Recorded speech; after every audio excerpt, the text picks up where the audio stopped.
Alright people, welcome back to finding bulls. कल का हमारा टॉपिक था सीपीआर और आज का जो टॉपिक है वो भी उससे काफ़ी मिलता जुलता है। नाम है इसका इनिशियल बैलेंस। मैंने आपको काफ़ी बार दिखाया होगा चार्ट में, लेकिन इस टॉपिक पे हमने कभी बात नहीं करी है। यूजुअली अगर आपने मेरे पुराने वीडियो देखे हैं तो आपने देखा होगा उसमें कि मैं जो फर्स्ट आर का टॉप और बॉटम होता है उसको मैं मार्क करता हूँ। उसी का टेक्निकल नाम है इनिशियल बैलेंस और आज की ये पूरी वीडियो उसी पे ऊपर बेस्ड है। और उसके मैं आपको लॉजिक्स बताऊँगा कि मैं ऐसा क्यों करता हूँ और कैसे ये मेरी हेल्प करता है यूजुअली मेरी ट्रेडिंग में। So let's start with our topic. So initial balance होता क्या है, एक मैंने आपको सिंपल सा बता ही दिया है और वही इसकी सिंपल डेफिनेशन है कि आप 9:15 हमारी मार्केट खुलती है, 10:30 तक 10:15 तक आप देख लेना कि कौन सा उसका हाई और बॉटम है और वहाँ पे जाके आप दो मार्क लगा दो, जैसे कि ये हमारा टॉप था और ये हमारा बॉटम है। ये हो गया हमारा इनिशियल बैलेंस। अब ये ये तो हो गई हमारी सिंपल डेफिनेशन कि इनिशियल बैलेंस होता क्या है और कैसे हमें मार्क करना है। इसका आप सिंपली जैसे मैंने अभी ये बताया वैसे आप मार्क भी कर सकते हो इसको। अदरवाइज़ अगर आप ट्रेडिंग व्यू यूज़ करते हो तो इसका एक इंडिकेटर भी है। आप simply indicator initial balance type करना, तो सबसे टॉप पे आप उसको सिलेक्ट कर सकते हो एंड देयर यू गो। जो हमने लाइन ड्रॉ करी थी वही का वही इसने रिप्रेजेंट कर दिया है। सो यहाँ पे आप देखोगे तो यहाँ पे ऐसे लाइन आ रही है और ये पूरा दिन है। So this is what it shows. Initial balance ये है कि आपको इंडिकेटर ज़्यादा हेल्पफुल है। ऑब्वियसली वो आपको पूरा रेंज भी बता रहा है उस दिन की कि ये इनिशियल बैलेंस के अंदर है या नहीं है।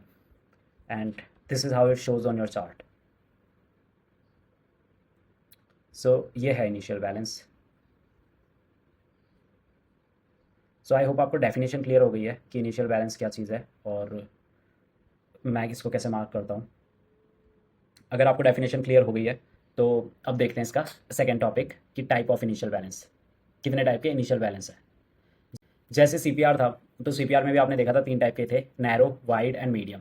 यहाँ पे भी सेम ही हिसाब है, narrow, wide and medium, medium, wide. So यही तीन टाइप मिलेंगे आपको। आप पूरी मार्केट देख लो, आपको बस यही तीन टाइप के मिलेंगे। एक कोई बहुत ही नैरो होगा and this is too narrow. इससे ज़्यादा नैरो आई डोंट थिंक इससे ज़्यादा नैरो आपको मिलेगा। ये कितना पॉइंट्स है? 50-60 पॉइंट। आई गेस अगर निफ्टी में आज की डेट में 50-60 पॉइंट का आपको इनिशियल बैलेंस दिख रहा है तो वो काफ़ी नैरो आप उसको कंसिडर कर सकते हो। और वाइड उससे डबल हो जाएगा या ट्रिपल हो जाएगा। मीडियम वाला थोड़ा कम हो जाएगा, 75-100 पॉइंट। सो ये आपको अपने आप ही एज्यूम करना पड़ेगा कि नैरो कौन सा है और वाइड कौन सा है, ये आपको अपने एक्सपीरियंस के हिसाब से देखना पड़ेगा।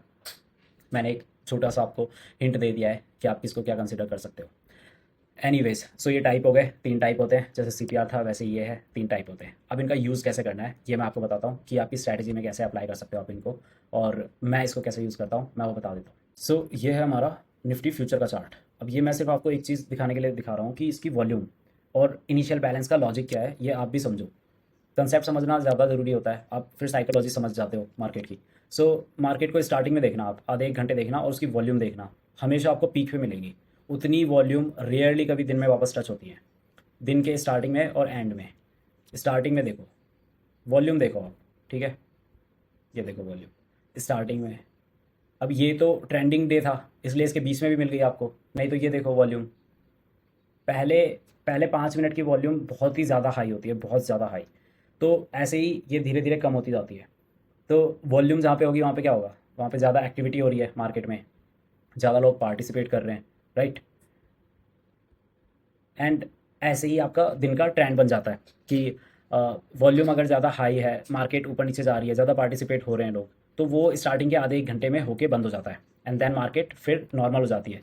इसीलिए आपने देखा होगा कि कई लोग ये एडवाइस करते हैं कि 10 बजे से पहले अगर आप डे ट्रेडिंग कर रहे हो तो 10 बजे से पहले पहले ज़्यादा ट्रेड मत करो, क्योंकि काफ़ी फ्लक्चुएशंस होती है उस टाइम मार्केट में 9:45 से पहले, क्योंकि मार्केट सेटल हो रहा होता है ग्लोबल क्यूज़ के अकॉर्डिंगली और चीज़ें ऊपर नीचे हो रही होती हैं, बस आपको कोई लॉजिक उस टाइम रीज़न कुछ नहीं पता होता।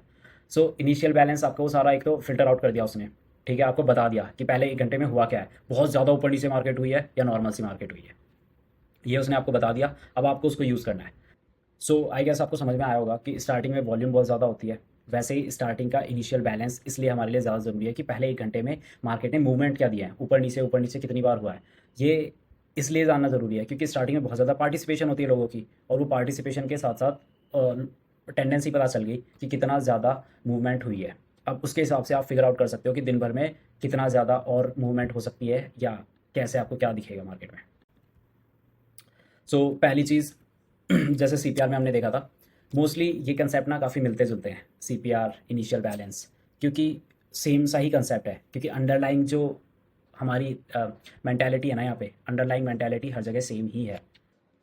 सो हमारे पहले टॉपिक की बात करते हैं, वाइड इनिशियल बैलेंस। और वाइड इनिशियल बैलेंस, ये हमारा वाइड इनिशियल बैलेंस का एक एग्जांपल लिया है मैंने। इस दिन को देखो आप, इसने स्टार्टिंग के 1 घंटे में 150 पॉइंट की मूवमेंट ऑलमोस्ट दे रखी है, 125 पॉइंट की। सो यहाँ पे लॉजिक क्या रहेगा आपका, कि जब मार्केट ऑलरेडी बहुत ज़्यादा वाइड स्टार्टिंग में मूवमेंट दे चुका है, तो मार्केट एग्जॉस्ट हो चुका है थ्रू आउट द डे, वो फिर कम मूवमेंट देगा, वो साइडवेज चलेगा और मोस्ट प्रोबेबली इसी के अंदर अंदर चलेगा। यहाँ पे थोड़ा सा बाहर हुआ, लेकिन इट वॉज साइडवेज, अंदर गया। इसको आप ब्रेकआउट समझोगे तो ये एक गलती है। अब ये इतनी अच्छी कैंडल बनी थी रेड, अब इसको आप ब्रेकआउट भी समझ सकते थे, लेकिन just because wide initial balance था हमारा। वाइड इनिशियल बैलेंस का मतलब कि स्टार्टिंग में बहुत ज़्यादा पार्टिसिपेशन हुई है, और जो मेन पार्टिसिपेंट्स थे वो काफ़ी एग्जॉस्ट हो चुके हैं, and nobody is interested to drag the market down और टेक इट अप। सो अब इतना ज़्यादा दम बचा नहीं है।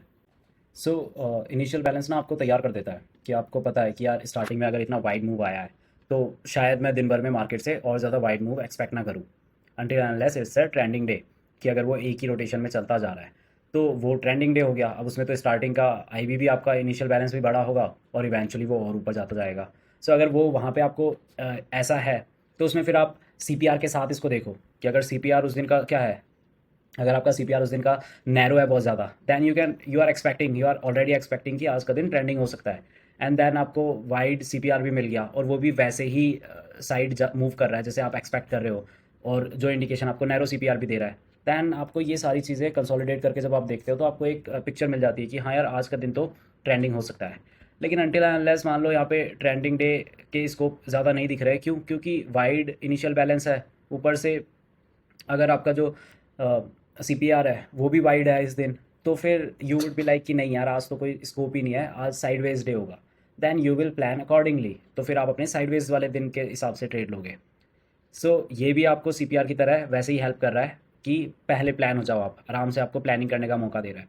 So that's why I love these two tools, कि ये आपको आइडिया दे देते हैं कि दिन कैसा आने वाला है, कैसा आप एक्सपेक्ट कर सकते हो। Okay, the second thing is कि मैं एक और तरीके से यूज़ करता हूँ इसको।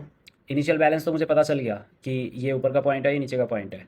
अब वाइड से मैं एक्सपेक्ट कर लूँगा कि ठीक है, साइडवेज डे होगा। अगर नैरो है तो मैं ऐसा एक्सपेक्ट कर लूँगा कि ट्रेंडिंग डे होगा, या फिर इसको तोड़ेगा और बाहर जाएगा और किसी साइड जाएगा। That's how I will expect. और बट एक और चीज़ है जो मैं यूज़ करता हूँ इसको, मैं इसको सपोर्ट और रेजिस्टेंस की तरह भी यूज़ करता हूँ।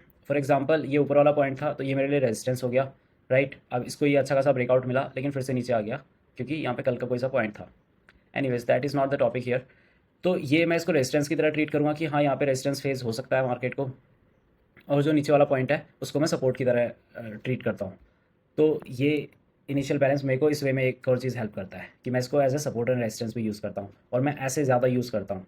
सो मैं इनको इन दो तरीके से यूज़ करता हूँ बहुत ज़्यादा। मैं आपकी फिर से रिकैप करा देता हूँ इजीली, कि एक तो मैं इसको सपोर्ट और रेजिस्टेंस की तरह यूज़ करता हूँ, और काफ़ी हद तक काम भी आता है, मुझे बहुत ज़्यादा काम आता है। दूसरा, मैं इसको वाइड और नैरो देखना पसंद करता हूँ, कि अगर वाइड है तो फिर मैं साइडवेज वाला मार्केट आउटलुक रखूँगा, और अगर नैरो है तो फिर मैं ट्रेंडिंग वाला आउटलुक रखूँगा। सो इससे मुझे काफ़ी कॉन्फिडेंस भी मिलता है, और मैं काफ़ी सालों से ये चीज़ यूज़ कर रहा हूँ, और ये बहुत ज़्यादा हेल्प भी करता है मुझे। तो मैंने आपको तरीके बता दिया, आपको मीनिंग बता दिया, डेफिनेशन बता दी, सब कुछ बता दिया। आप इसको अपनी ट्रेडिंग में यूज़ कर सकते हैं। अगर आपको ये कंसेप्ट अच्छा लगता है तो start marking it. 2 line mark करने में एक्स्ट्रा और कुछ नहीं जाएगा, आप मार्क करके देखो, ट्राई करो कि कैसे ये काम करता है, नहीं करता, आपकी कुछ हेल्प भी कर रहा है कि नहीं कर रहा आपकी डे ट्रेडिंग में, एंड देन सी क्या होता है। बट आई होप आपको कुछ नया सीखने को मिला हो इस वीडियो से। अगर कुछ नया सीखने को मिला तो लाइक करना, शेयर करना, सब्सक्राइब करना, and that's all for this video. See you in the next one.